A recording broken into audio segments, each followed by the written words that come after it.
One of President Trump's most senior advisers has expressed his hope for a zero tariff situation between the US and the European Union as the impact of Donald Trump's swift and wide-ranging tariffs start to take effect. Speaking via video link at a political gathering in Italy, Elon Musk said he could see a future where there was a free trade zone between the two economies. As it stands, the EU will have to pay a 20% levy on all imports into the US.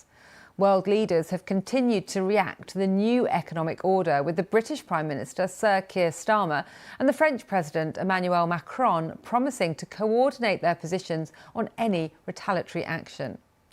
Meanwhile, tens of thousands of people have marched in dozens of US cities in protest against Donald Trump and his policies since his return to the White House.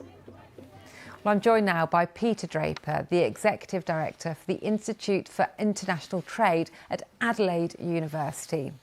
Peter, thank you very much for joining us here on BBC News. Australia itself has been hit with baseline tariffs of 10%.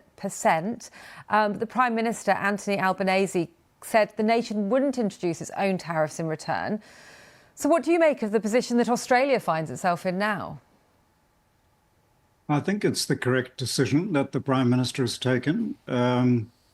Imposing our own tariffs would amount to self-harm, and that's the basic position the government has taken. And retaliating against the United States would invite further retaliations, and trying to cut some sort of special deal would be a deal with an administration that essentially can't be trusted. So there's really no good options here. And what the government is doing is to double down on its diversification strategies, which have been in place for some time, while at the same time putting in place policies to build economic and trade resilience. So I think a pretty